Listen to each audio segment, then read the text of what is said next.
مجھے ہم سب کو بابا محمد رفیق کے اسران جو ہیں بچے جو ہیں ان کی طرف سے یہ سجائی گئی محفل پاک کی اس خوبصورت بزم میں آنے کی توفیق عطا فرمائی۔ اللہ کریم اسے اپنی پاک بارگاہ میں مقبول فرمائے اور بابا محمد رفیق کی کامل بخشش و مغفرت فرمائے۔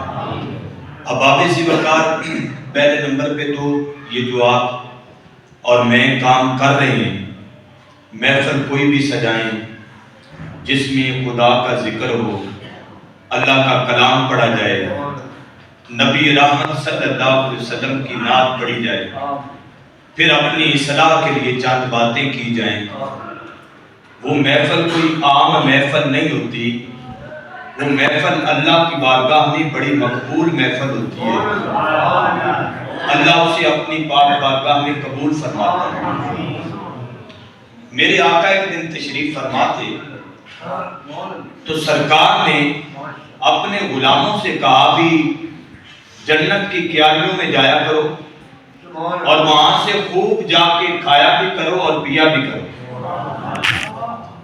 سرکار کے یہ سچے اور سچے غلام انہوں نے بڑا تعجب کیا اس بات پہ بھی، حضور کہہ رہے ہیں کہ جنت کی کیاریوں میں جایا کرو اور وہاں سے خوب کھایا بھی کرو اور پیا بھی کرو۔ ایک نے عرض کی فدا کا بھی باؤنی یا رسول اللہ صلی اللہ علیہ وسلم، اللہ کے پیارے نبی آپ نے تو فرمایا ہے کہ جنت 7 آسمانوں سے اوپر ما فوق السماوات، کہ جنت تو آسمانوں سے اوپر ہے۔ اے اللہ کے پیارے نبی ہم کس طرح جنت میں جائیں اور جا کے وہاں سے کھائیں بھی اور وہاں سے پیئیں بھی؟ تو صحابہ کہتے ہیں میرے آقا مسکرائے۔ اللہ کے محبوب کے لبوں سے جب مسکراہٹ نکلتی تھی گناہگاروں کو پتہ چل جاتا تھا ہماری بگڑی بات اب بن گئی ہے۔ سرکار کی مسکراہٹ نکلی اور سرکار نے فرمایا بس تمہیں میں جنت کی کیاریوں کے متعلق بتاؤں یا رسول اللہ بتائیں؟ اللہ کے محبوب نے فرمایا کہ جس جگہ پہ اللہ اور اللہ کے رسول کا ذکر ہوتا ہے، جس جگہ پر اللہ اور اللہ کے رسول کا ذکر ہوتا ہے، سرکار نے فرمایا اس جگہ پہ چلے جاؤ، وہ جگہ کوئی عام جگہ نہیں، وہ بلکہ جنت کی کیاریوں میں سے کیاریاں ہیں۔ ایک مسجد بھی ہے اور پھر اللہ اور اللہ کے رسول کا ذکر بھی ہے، اور ذکر کی یہ برکت ہے عام جگہ پہ کیا جائے تو وہ بھی جنت کی کیاری ہے، اور پھر مسجد تو پہلے ہی جنت کی کیاری ہے۔ اب سرکار نے جب اتنی بات کی اللہ کے محبوب نے پھر فرمایا وہاں پہ جا کے کھایا بھی کرو اور پیا بھی کرو۔ پوچھا یا رسول اللہ وہ کھانا اور پینا کیا ہے؟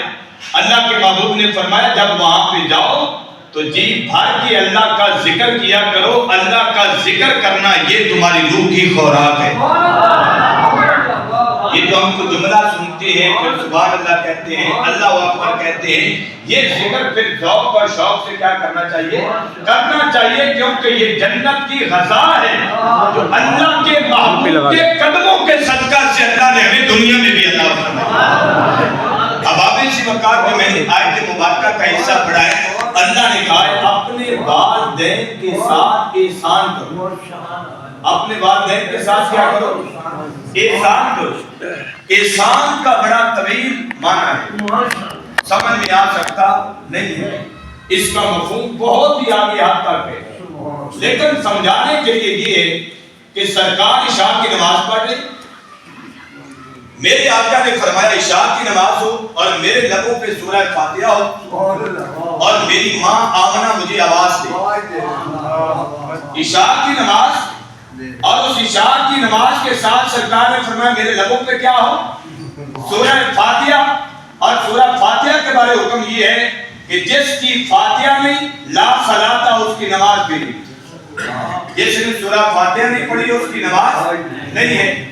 سرکار نے کہا میرے لبوں پہ سورہ فاتحہ ہو اور میری ماں آمنہ مجھے آواز دے یا محمد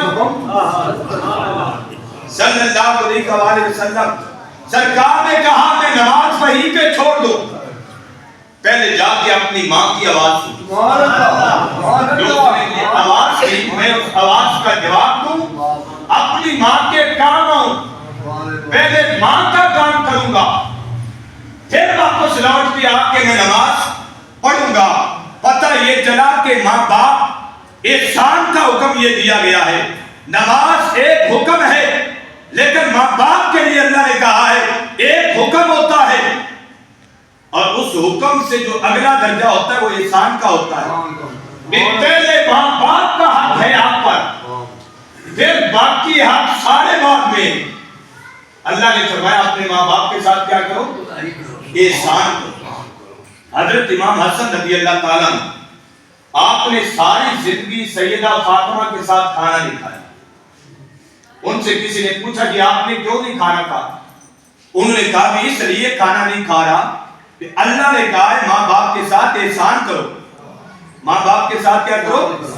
ان کا جب میں روٹی کے ایک طرف بیٹھوں گا میری ماں کی بھی نظر روٹی پہ ہوگی، میری نظر بھی، ہو سکتا ہے میں وہ لقمہ توڑ لوں جس لقمے پہ میری ماں کی نظر ہو۔ احسان کا معنی ہے اپنا حق بھی اپنے ماں باپ کو دے۔ احسان کا معنی کیا ہے کہ اپنا حق بھی اپنے ماں باپ کو دے دو۔ اگر میں نے وہ لقمہ توڑ لیا جس پر میری ماں کی نظر تھی تو میں حق دینے والوں میں نہیں، حق چھیننے والوں میں سے ہوں۔ تو میں نے اس لیے ساری زندگی ماں کے ساتھ روٹی نہیں کھائی ہے۔ تو ماں باپ کے ساتھ قرآن نے کیا ہمیں حکم دیا کہ ماں باپ کے ساتھ احسان کرو۔